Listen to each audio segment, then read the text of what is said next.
Karunagappally saint Gregorios central സ്കൂളിൽ കലോത്സവം നടത്തി. യുവം 2026 എന്ന പേരിലായിരുന്നു കലോത്സവം.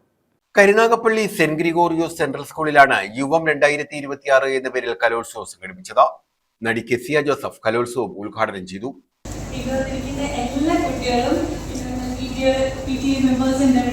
അങ്ങനെ എല്ലാവർക്കും എൻ്റെ ഒരു ഹൃദയം നിറഞ്ഞ ഒരു സന്തോഷം ആദ്യം തന്നെ അറിയിക്കുകയാണ്. And thank you so much. എന്നെ ഇൻവൈറ്റ് ചെയ്തതിലും ഒരുപാട് സന്തോഷമുണ്ട്. നിങ്ങളുടെ ഈ യുവം ഫെസ്റ്റിവലിന് എൻ്റെ ആശംസകൾ ആദ്യം തന്നെ അറിയിക്കുകയാണ്. അപ്പം നമ്മുടെ ഈ കുഞ്ഞു മക്കളുടെ കല ആദ്യം വികസിപ്പിച്ചെടുക്കുക എന്നുള്ളതാണ് നമ്മുടെ സ്കൂൾ ടീച്ചേഴ്സിൻ്റെ ഒക്കെ ഒരു പ്രധാന കർമ്മം തന്നെ അല്ലേ. അപ്പം എല്ലാവർക്കും നിങ്ങളുടെ പഠനത്തോടൊപ്പം തന്നെ മികവ് പുലർത്തേണ്ടതാണ് കലയും. ഒപ്പം കൊണ്ടുപോകുന്നതും അതിൻ്റെ ഒപ്പം തന്നെ നമ്മൾ പഠനവും കലയും കൊണ്ടുപോകുന്നതോടൊപ്പം തന്നെ എന്താ വേണ്ടത്, മത്സര ബുദ്ധിയോടുകൂടി മാത്രമല്ല അത് കാണേണ്ടത്.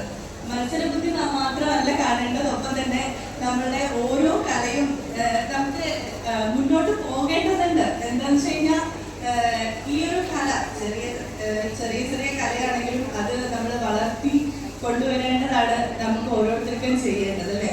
അപ്പം നിങ്ങളെ ചെറിയ ഓരോ ഇപ്പോൾ പ്രോഗ്രാം ആണെങ്കിലും അത് ചിലപ്പം കൂടെ നിൽക്കുന്ന ഒരാളുടെ അടുത്തുള്ള മത്സര ബുദ്ധിയല്ല വേണ്ടത്. എന്താണ് വേണ്ടത്, നമ്മളെ തന്നെ വളർത്തിയെടുക്കാനുള്ള ഒരു പ്ലാറ്റ്ഫോം ആക്കിയിട്ട് വേണം കാണാൻ. അതല്ലാതെ ഞാൻ ജയിച്ചില്ല അങ്ങനെയൊന്നും വിചാരിക്കണ്ട. അപ്പം നിങ്ങളുടെ യുവം ഫെസ്റ്റിവലിന് എന്റെ ഹൃദയം നിറഞ്ഞ ആശംസകൾ അറിയിക്കുകയാണ്.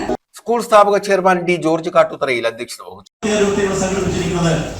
ഇതിലെ എല്ലാവിധ ഭാവങ്ങളും നേരുന്നു. അതോടൊപ്പം തന്നെ നിങ്ങൾക്ക് കൂടുതൽ ഉയരങ്ങളിലേക്ക് കായിക പാഠ്യ പ്രവർത്തനങ്ങൾ മുന്നേറട്ടെ എന്ന് പ്രാർത്ഥിച്ചുകൊണ്ടും ഈ സ്ഥാപനത്തിന്റെ കാവൽ പിതാവായ പരിമളത്തിനോട് അപേക്ഷിച്ചുകൊണ്ടും ഞാൻ വാക്കുകൾ ചുരുക്കുന്നു. നന്ദി, നമസ്കാരം. എന്റെ എല്ലാ ഭാവങ്ങളും നേരുന്നു. ആസിഫ് എസ് സ്വാഗതം പറഞ്ഞു. PTA president Ratheesh R, Aman Saif, director Jijo George, principal Pushpalatha MS, principal Pradeep Jayaprakash, assistant vice principal Jayasree S, nursery principal Diana Sylvester, PTA vice president doctor Shilpa Sreekumar എന്നിവർ പങ്കെടുത്തു. വിദ്യാർത്ഥികളുടെ വിവിധ കലാമത്സരങ്ങളും നടന്നു. News bureau, Karunagappally.